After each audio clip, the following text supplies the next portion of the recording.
Bom dia, pessoal! Aqui é a professora Adriana de Moura. Estamos, nessa manhã, iniciando nossa aula de cálculo de medicação. Medicação e soro, né? Então, vamos começar nossa aula com um aprendizado. Temos uma horinha de aula e vamos começar essa aula do nosso aprendizado. Bom, vou cronometrar aqui, que nós temos uma hora de aula, para mim não perder o tempo exigido. A recuperação e manutenção da saúde de paciente com alterações agudas ou crônicas é feita usando-se de uma diversidade de estratégias. O medicamento é uma substância utilizada para o diagnóstico, o tratamento, a cura, o alívio ou a prevenção de alterações da saúde. O enfermeiro, ou técnico de enfermagem, logicamente, tem uma função importante na preparação e na administração da medicação, na orientação a respeito do medicamento e na avaliação da resposta do paciente ao medicamento.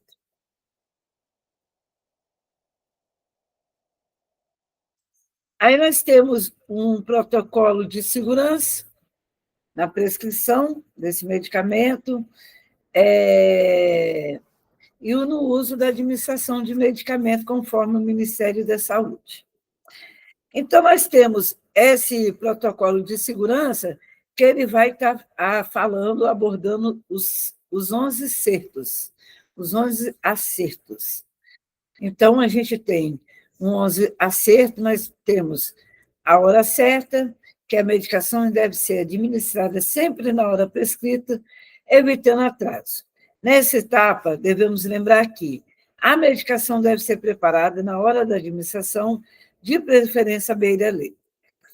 Essa questão é uma questão muito peculiar, porque esse paciente beira-leito, você teria que ter um quantitativo certo de paciente para você estar ofertando esse tipo de serviço. Se você trabalha numa urgência e emergência, você vai estar tendo milhares de pacientes. Às vezes, você trabalha numa clínica médica onde a superlotação existe. Então, nós vamos estar organizando hoje aqui um método que você fará essa administração de medicação sem você errar a hora. Essa medicação ela vai estar sendo infundida na hora certa. Nós vamos trabalhar sobre isso. Então, nós temos os 11 acertos da medicação, a hora certa, né? Como falou lá em cima, eu venho falar de novo. Em caso de medicações administradas após algum tempo de preparo, devemos atentar para o período de estabilidade, como quimioterápicos, e também para a forma de armazenamento.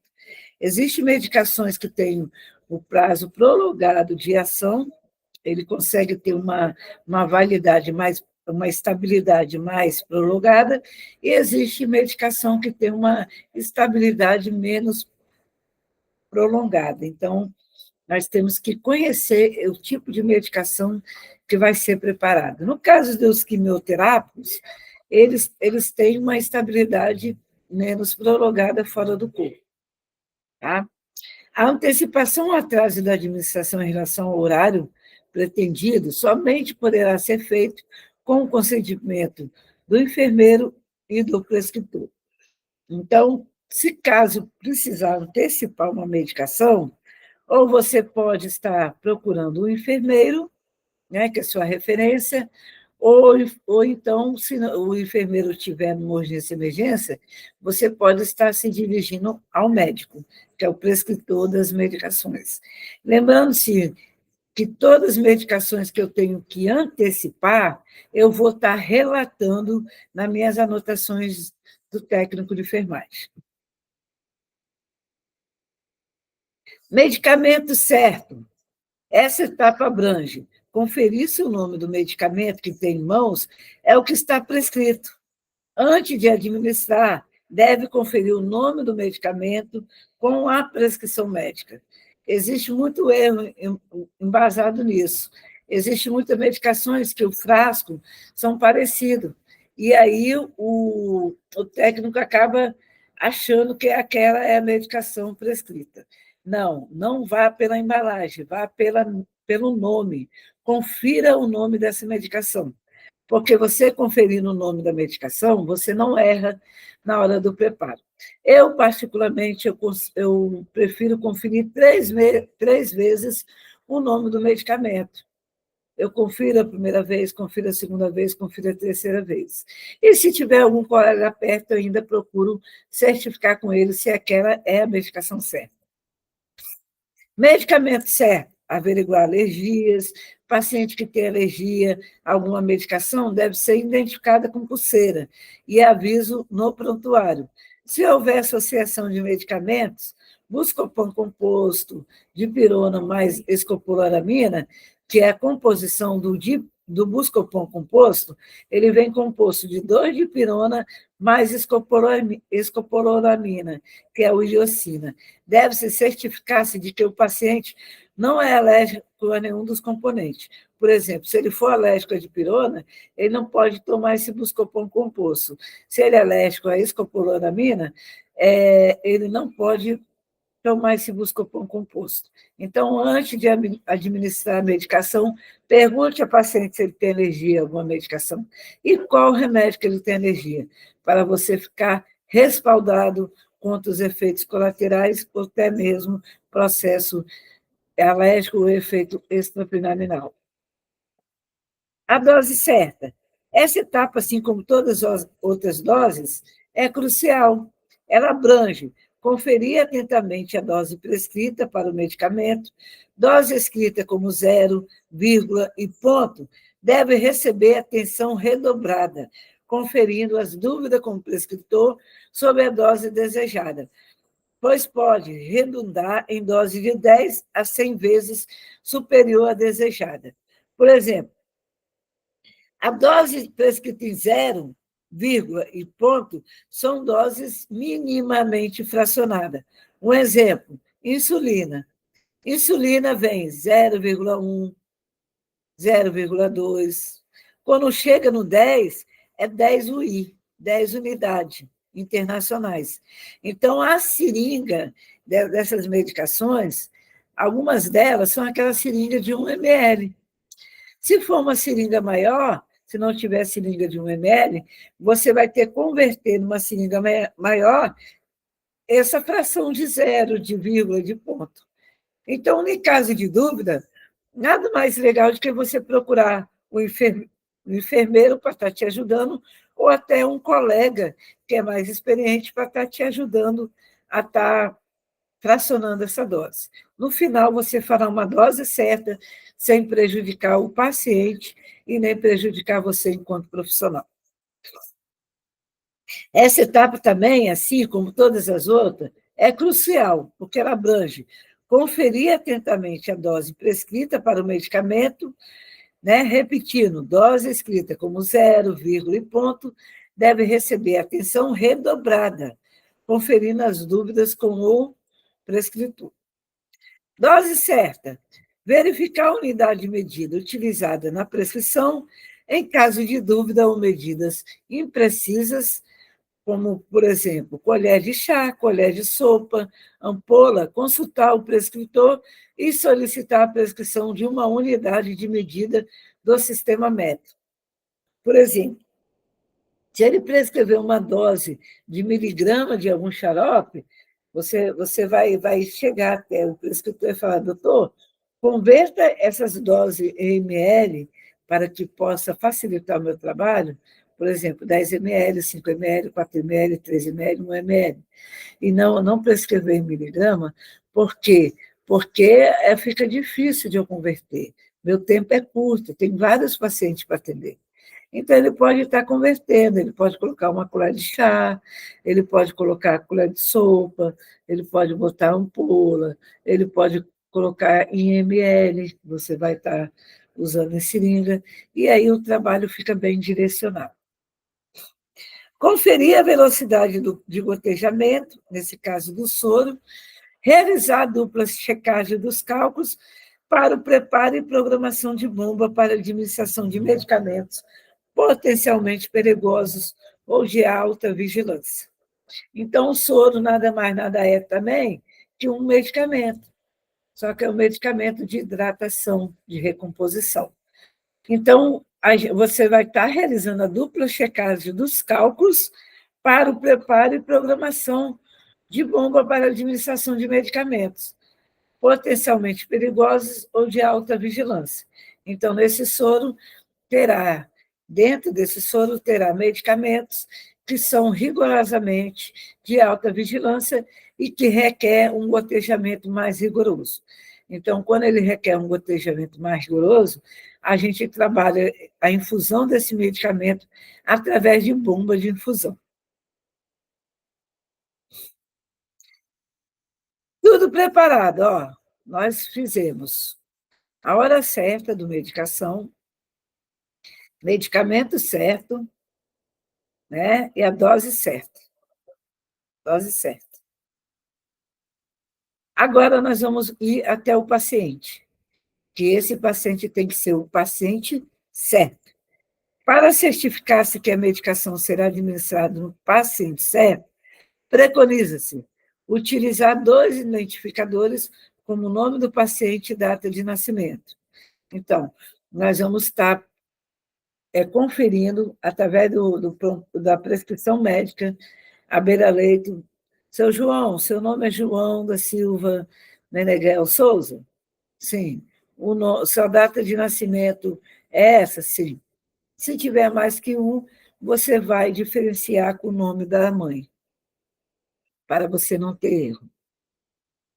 Evitar, dentro do possível, internar 2 pessoas com nomes similares na mesma enfermaria. Se acaso isso acontecer, você vai até seu enfermeiro e fala: olha, tem 2 pacientes com o mesmo nome na mesma enfermaria. Não teria uma possibilidade de estar trocando essas enfermarias para que a gente não acontecesse erro de medicação? Logicamente que o enfermeiro irá trocar. Evitar, dentro do possível, que o mesmo funcionário seja responsável pela prestação de assistência de enfermagem a 2 pacientes com nomes similares. Então, eu vou estar dando o seu João para um técnico e o outro João para outro técnico, a fim de não obter erros. E se eu não conseguir, se o enfermeiro não conseguir fazer isso, está frisando, está colocando pontos que vai identificar que existe 2 pacientes com o mesmo nome. A via certa. Em relação à via certa, devemos verificar se a via de administração prescrita é a via tecnicamente recomendada para administrar determinados medicamentos. Verificar se o tipo de diluente prescrito, vou ter que diminuir aqui esse tipo de diluente, esse data show, porque ele está cortando.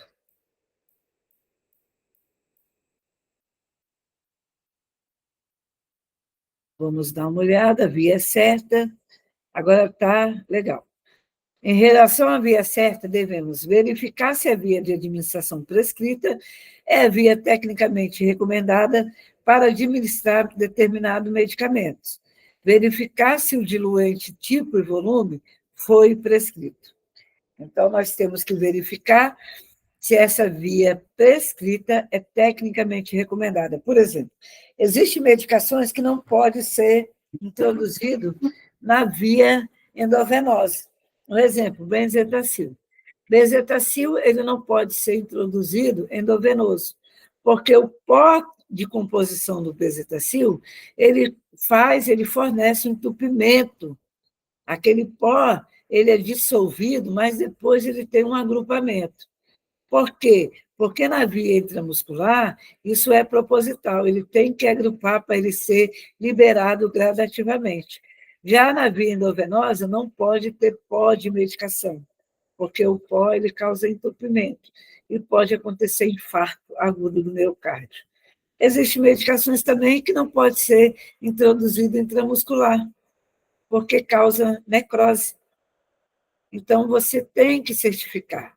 Eu sempre costumo afirmar que, em caso de dúvida, procure ajuda com profissionais que já estão mais antigos, com o enfermeiro do seu setor, ou até com o médico que prescreve a medicação.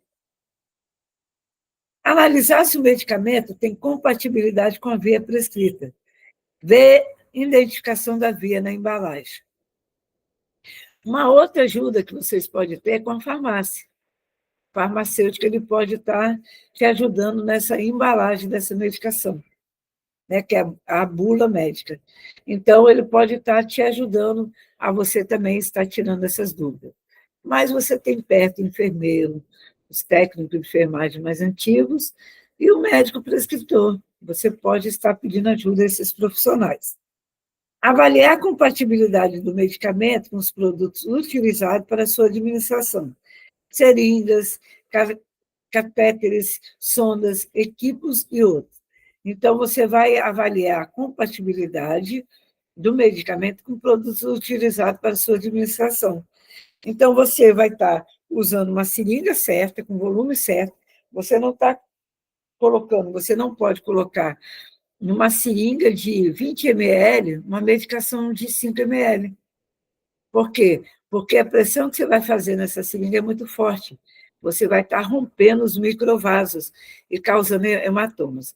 Então, medicação de 3 ml na seringa de 5 ml, porque 3 ml pode ir além dos 3 ml. Seringa de 5 ml, medicação pode ser de 2, de 3, de 4, né? E aí vice-versa.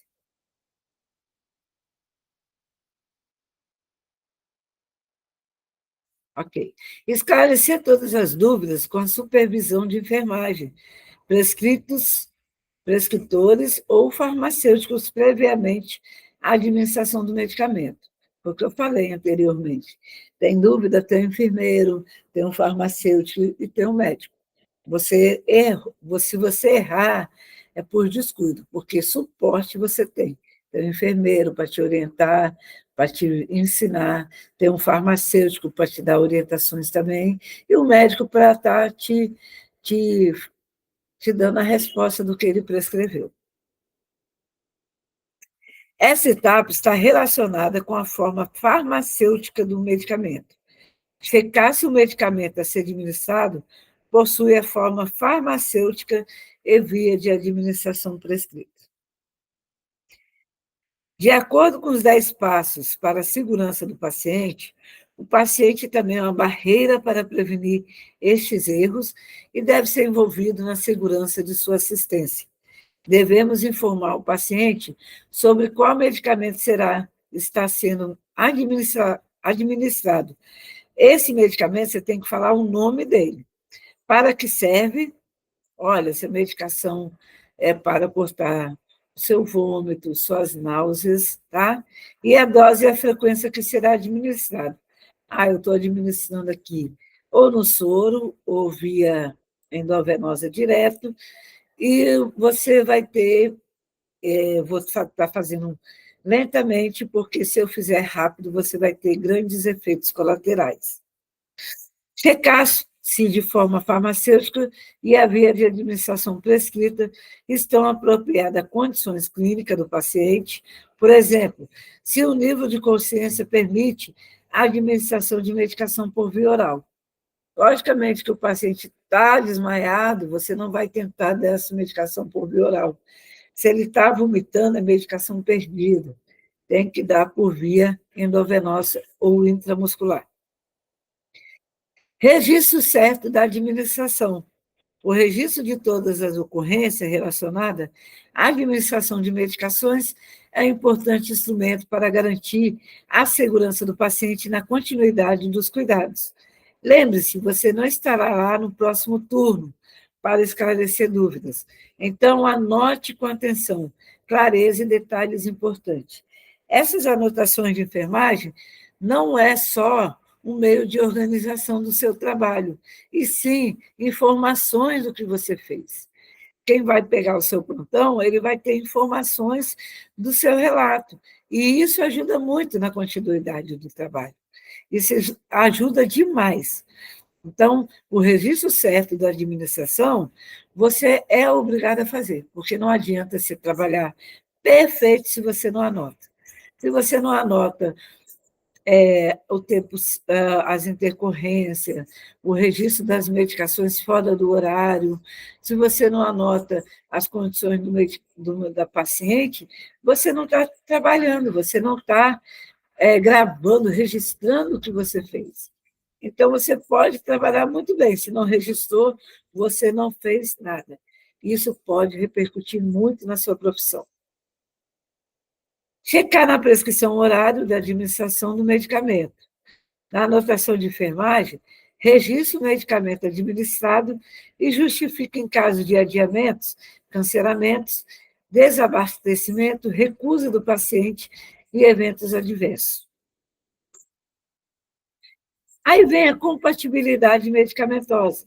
Nessa etapa, devemos observar cuidadosamente para identificar se o medicamento teve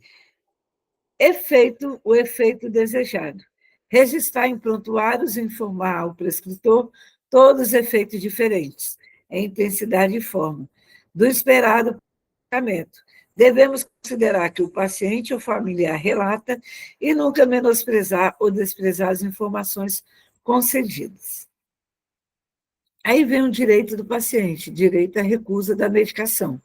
O paciente tem o direito de recusar a administração do medicamento. Quando o paciente recusar o medicamento, o profissional deve orientá-lo sobre o motivo da prescrição do medicamento e a importância desse tratamento.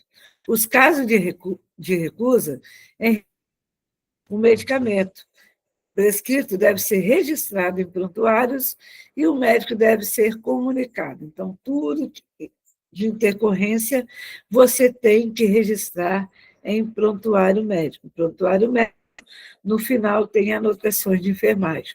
Costuma ficar no final ou então na parte de trás do prontuário. E ali você vai registrar a hora da medicação, a medicação, o nome da medicação e a recusa do paciente.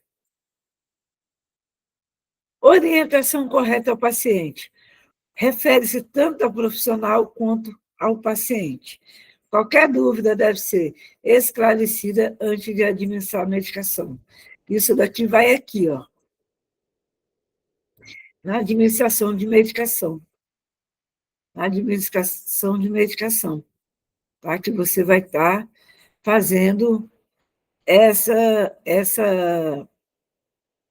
abordagem de orientação correta do paciente. Vamos lá. Senhor João dos Santos Neves, meu nome é Adriana, sou enfermeira e eu vou fazer sua medicação. Você vai tomar um dipirona, um dipirona EV, um diclofenaco intramuscular e uma bromoprida endovenosa. O dipirona é para dor, o diclofenaco é anti-inflamatório e o bromoprida é para vômito. O senhor tem alguma alergia a essas medicações? Ah, não, minha filha, pode fazer. Muito obrigada, eu vou fazer agora. Essa coisa você vai estar fazendo com o paciente, esse procedimento. Se você tiver dúvida, o paciente te fez uma pergunta que você não consiga responder, seu João, só um minutinho, porque essa sua pergunta eu estou em dúvida na resposta. Eu vou ver com o meu enfermeiro. Vai lá, pega as orientações e volta e responde o enfermeiro. Isso é a orientação correta ao paciente que você está assistindo. Validade da medicação é o tempo durante o qual o produto poderá ser usado, caracterizado com período como período de vida útil e fundamento, nos estudos de estabilidade específica. É o período de tempo no qual a preparação permanece estável quando armazenado sob as condições recomendadas. Por exemplo, existe caso que o período de validade ele não obedece o prazo de validade da fábrica. A medicação, ela precipita antes da data de validade vencer. Se você vê uma medicação com a coloração escura ou diferenciada das outras colorações que você está acostumado a fazer, você já suspeita que a validade está vencida ou que a medicação precipitou. Então, isso daí é a primeira validade que a gente tem que observar quando vai preparar a medicação. A segunda validade é você estar certificando ou com o enfermeiro, ou com a farmácia, ou com o técnico de enfermagem mais antigo, o tempo de validade que aquela medicação requer. Existem medicações que ela têm um tempo de validade sobre refrigeração, que é dentro da geladeira, de 12 horas, e fora da geladeira de 6 horas. Então, você vai estar vendo esse prazo de validade. Existem medicações que têm prazo de validade de 24 horas na refrigeração e fora menos. Então, você vai estar vendo esse prazo de validade para você estar trabalhando com esse paciente.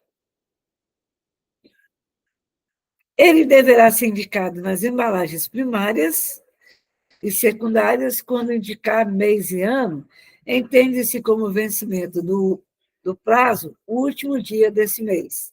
As condições em relação ao armazenamento e transporte especificadas pelo fabricante devem ser mantidas.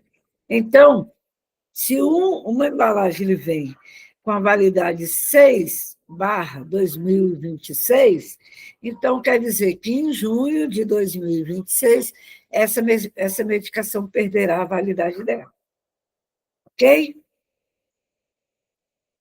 Aspecto da medicação, já falei lá em cima, né? Já até adiantei. Sempre observar a coloração de medicação quando já estiver diluída. Sua precipitação, caso na dúvida, pergunte ao enfermeiro. Então, se a medicação precipitar, você tem que se direcionar ao enfermeiro e perguntar se pode ou não estar fazendo aquela medicação. E aí nós temos a via de medicação. Via parenteral é a medicação que ela é uma administração por meio de injeções.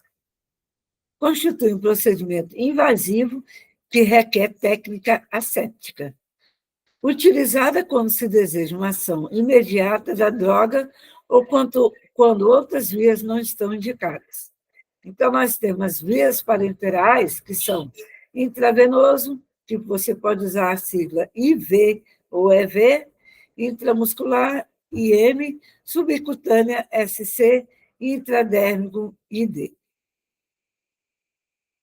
As seringas e as agulhas estão aqui, que existe variedade de seringas e agulhas, cada uma projetada para liberar um determinado volume de medicamento, é um tipo específico de tecido.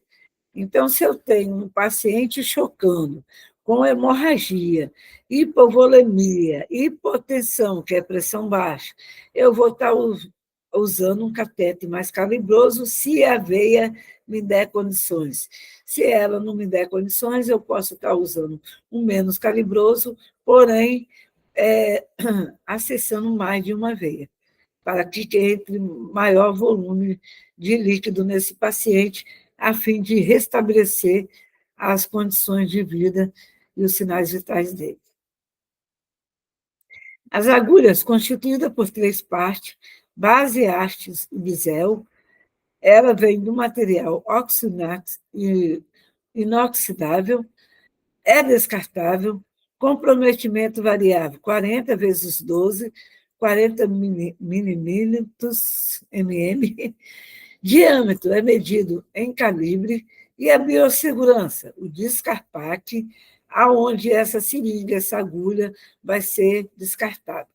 Descarpac não é feito para luva, Descarpac não é feito para algodão, Descarpac não é feito para o envelope que vai envelopar a seringa, Descarpac ele é feito somente para seringa, agulha, dispositivo e outros materiais que estão com sujidade. Materiais pérfuro-cortante, lâmina de bisturi e outros materiais pérfuro-cortante, você tem um Descarpac para você descartar esse material com segurança. Então, nós temos classificada como sendo Luer-Lock, não Luer-Lock, no ELOC tem um desenho em forma de rosca, para evitar uma remoção inadvertida da agulha. Então, aqui nessa ponta vai ter uma rosca, nessa ponta de seringa. Embora ela seja pontuda, tem essa daqui que aponta para fora, tem outra que é a rosca, que você vai enroscar até você atingir essa ponta dessa seringa. Seringa, cilindro, corpo, êmbolo, bico, o êmbolo da seringa, o bico, a cabeça, o haste do êmbolo. Então, o êmbolo, a cabeça, o haste do êmbolo, o corpo da seringa, ou cilindro. Bico, ok? Indicação de graduação em centímetros e a capacidade de seringa em milímetros, ml. Então, essa daqui tem 100 ml, que corresponde a 1 ml. Aqui é milímetros, que vai chegar até ele. Para chegar a 100 a 1, nós vamos usar a dose fracionada. 0, 10, 20, 30, 40, 30, 40, 60, 80 e 100. Essa seringa aqui, ela vai de 20 em 20. Existe uma que vai de 10 em 10. Agora, essas frases, esses pontinhos aqui no meio, antes de chegar ao 20, são fracionadas. 0,17, 0,18, 0,19.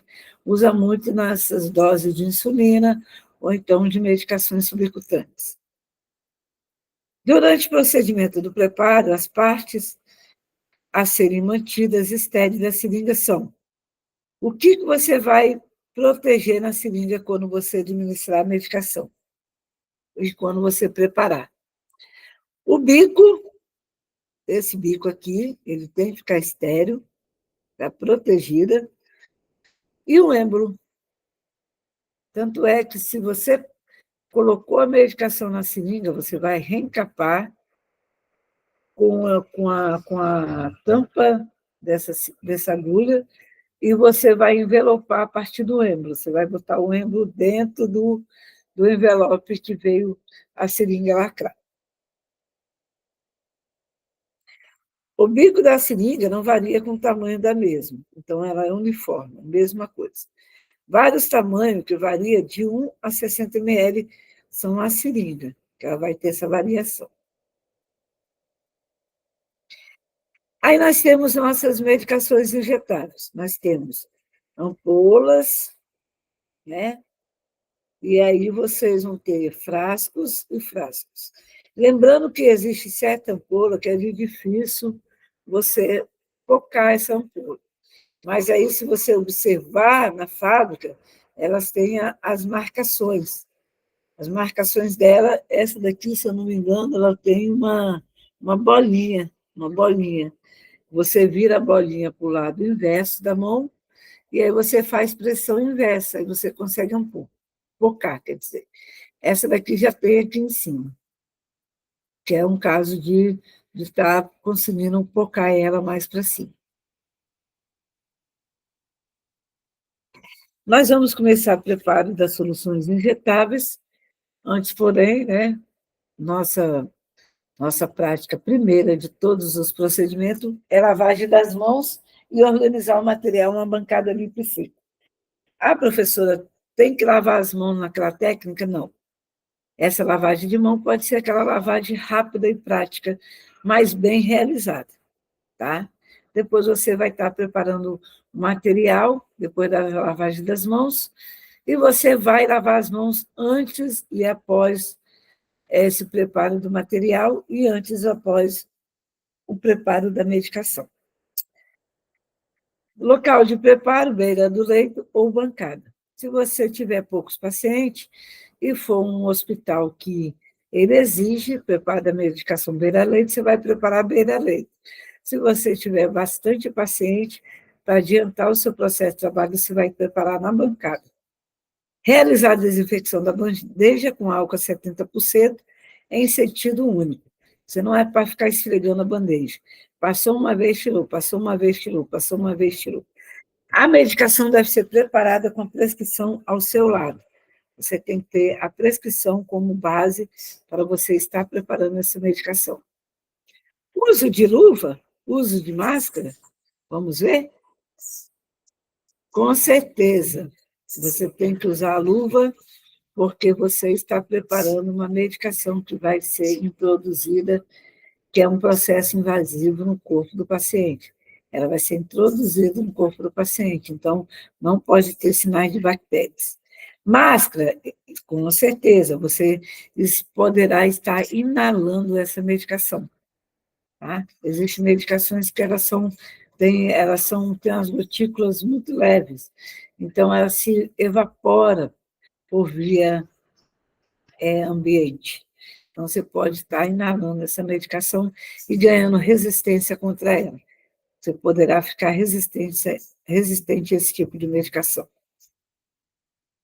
Aqui tem uma capela de fluxo laminar, né? Onde o técnico vai preparar a medicação.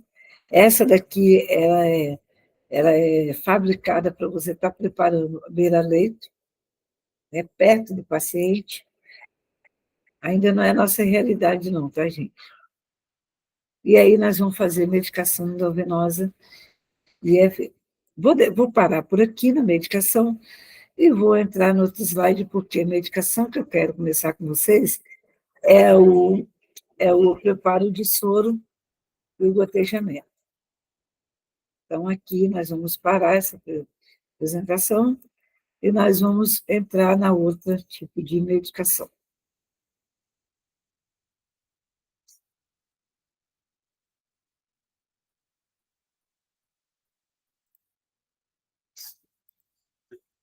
O tipo de medicação que eu quero entrar,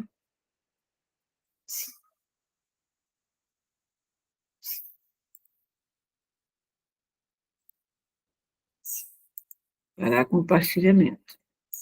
Então, agora nós vamos pegar essa administração de medicação e nós vamos começar agora o nosso trabalho, ok? Nós vamos começar agora o nosso cálculo de administração de medicamentos.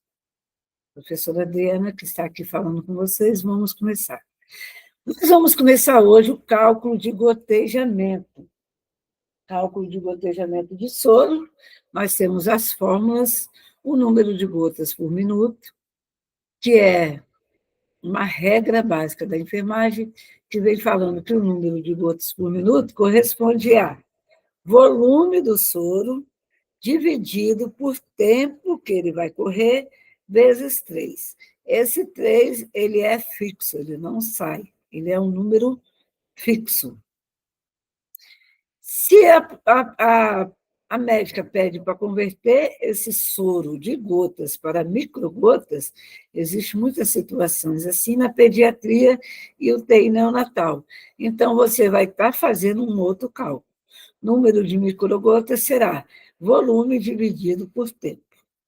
É mais fácil até do que o gotas. Onde vê o volume, em ml, e o T é o tempo em horas. Quantas gotas deverão correr em um minuto para administrar 1.000 ml de soro glicosado a 5% de 6 horas? Vamos para a regra. Número de gotejamentos. Gotas.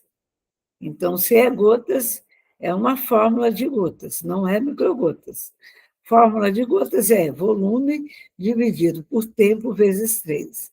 Então, nós vamos botar volume dividido por tempo vezes 3, que vai dar 1.000 ml, que é o volume que ela pediu, dividido por 6 vezes 3, porque nós temos que, primeiro, a gente tem que resolver a multiplicação. 6 vezes 3, 18. 1.000 ml mantém, dividido por 18. 1.000 ml por 18 dará 55,5.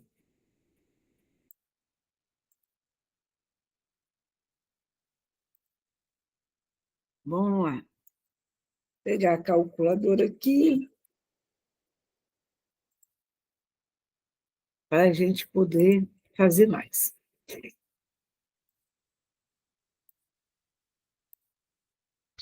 Cálculo de gotejamentos. Quantas microgotas deverão correr em 1 minuto para administrar 300 ml de soro fisiológico, 0,9 em 4 horas?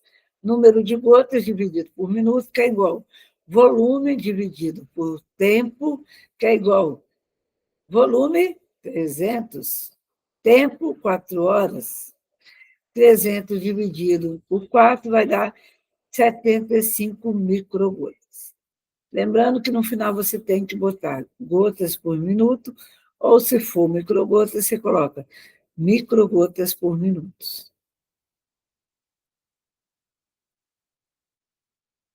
Mas o que fazer quando o tempo prescrito pelo médico vem em minutos? Tem uma nova regra. Então, você vai pegar volume vezes 20 dividido pelo número de minutos. Devemos administrar 100 ml de bicarbonato de sódio de 10% em 30 minutos. Olha só, interessante. Esse bicarbonato não, aqui já está no bicarbonato. Deleta. Devemos administrar 100 ml de bicarbonato de sódio 10% em 30 minutos. Quantas gotas deverão correr por minuto? Então, você vai pegar 100 ml, 100, que é o volume total. Você vai pegar o 20, que é a regra fixa, para caso de minuto, 20, e vai dividir por 30. Então, você vai pegar 100 vezes 20, primeiro a gente resolve a multiplicação, depois a divisão. 100 dividido por 20 vai dar 2.000. Dividido por 30 vai dar 66,6. 66,6, ele já pode ser arredondado. A gente já pode trabalhar com arredondamento. Então, é 67 gotas por minuto. As dúvidas que vocês tiverem, na sala de aula a gente vai fazer, tá? Próxima aula, nós vamos fazer os cálculos de medicações. Vamos praticar? Vê se vocês conseguem resolver essa questão no computador de vocês, vê se vocês conseguem resolver essa questão que está aqui, e eu estou colocando para vocês essa videoaula, estou colocando para vocês. Então,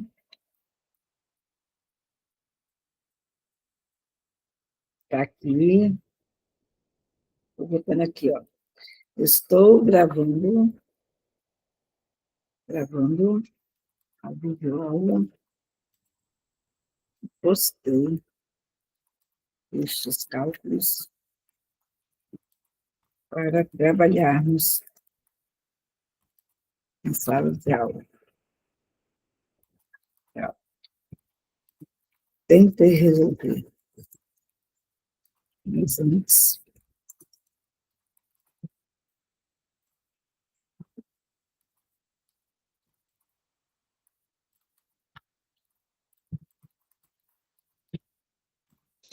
Então, vamos lá, continuando na nossa apresentação. Esse é o cálculo de gotejamento. Turminha, eu mandei esse cálculo de gotejamento para vocês estarem tentando praticar, tá? E lembrar que uma gota são 3 microgotas. Portanto, o número de microgotas é número de gotas vezes 3. Lembra aqui que eu botei aqui, ó, 75 microgotas aqui? Aqui na frente você vai pegar 75 e vai multiplicar por 3. Não, minto. Aqui o número de gotas, vamos lá no número de gotas. Número de gotas não é 53 gotas? Para você não ter que fazer esse cálculo aqui, você fez, ele está em gotas, o médico quer em microgotas, só você multiplicar 56 gotas vezes 3, aí você vai ter um número de microgotas. Aqui você já fez direto. Aqui é caso se já tiver com gotas. Aí você pode transformar. Você pega esse volume, multiplica por 3 e você vai ter o número de microgotas. Ok? Vamos lá. Aqui tem outro para vocês praticarem. Eu estou mandando praticar porque meu tempo está excedendo.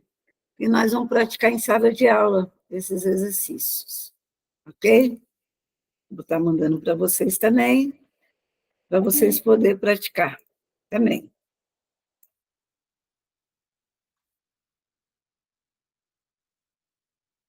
Ok.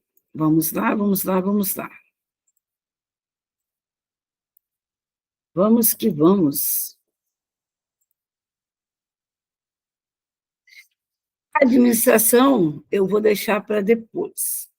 Bom, meninos, meninas, o tempo está excedendo, vou estar revisando com vocês, lembrando que o soro, ele é uma medida muito, muito importante para você estar fazendo o número de gotas, de microgotas. Lembrando que, se você tem um número de gotas, você queira converter em microgotas, você calcula o número de gotas todo, e depois faz os cálculos completos, e depois, quando sair o resultado, você multiplica vezes 3. Se você achar difícil, tem ele direto, número de microgotas direto. Você vai pegar o volume do soro e vai pegar o tempo e dividir. Aí vai ter um número de microgotas. Né? Aqui nós fizemos o primeiro exercício, fazendo o cálculo de gotas, que é volume dividido por tempo vezes 3, que vai dar o volume de 1.000 ml dividido por 6 vezes 3. O 3 aqui é fixo. Esse daqui, gente, não é microgotas, é gotas, tá? Não vão confundir, não vão se atrapalhar. Esse 3 é a fórmula de gotas fixo. O microgotas, você pode usar o 3 depois do resultado do gotas também, tá? Mas tem esse daqui que vocês não vão se atrapalhar, que é o volume dividido por tempo. Vai dar o número do microgotas para vocês. Aqui também falei sobre minutos. Minutos. Vocês viram que aqui o tempo vem o T, de tempo? Aqui em minutos vem uma regra fixa de 20 minutos, que é a regra de minutos. Então, o número de gotas por minuto é volume vezes 20 dividido pelo número de minutos. Então, nós temos 100 ml, que é o volume de bicarbonato de sódio, o tempo, 20, não, o minuto, o tempo que virou minuto, que é 20, e a duração, que é 30 minutos. Então, o cálculo foi volume vezes 20, dividido por minutos. Então, nós dividimos primeiro a multiplicação, 100 vezes 20 vai dar 2.000. Multiplicação primeiro, hein, gente? Não vai dividir antes, multiplicação primeiro. Vocês estão vendo que eles estão tudo depois do igual? Quando o resultado está tudo depois de igual, você tem que resolver toda essa situação aqui. Começamos por multiplicação e depois por divisão. 2.000 dividido vezes 20 vai dar 2.000, dividido por 30, 66,6. Opa, é acima de 5. Então, eu vou arredondar para 67 gotas. Show, né? Show, espero ter contribuído com vocês, espero que vocês tenham gostado da minha explicação, e nós vamos estar trabalhando em sala de aula, tá? Nós vamos estar trabalhando em sala de aula sobre tudo isso, sobre essa administração de medicamento, cálculo de gotejamento, nós vamos estar trabalhando, a primeira aula nós vamos estar trabalhando, e eu peço para vocês, depois eu vou passar o material que eu vou utilizar para vocês estar levando na próxima aula nossa.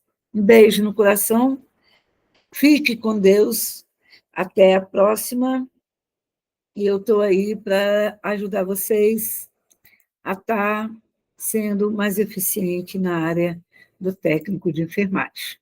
Nossa aula é teórica e prática, reforçando o uso da roupa branca, tá? Do jaleco também, não esqueça o jaleco.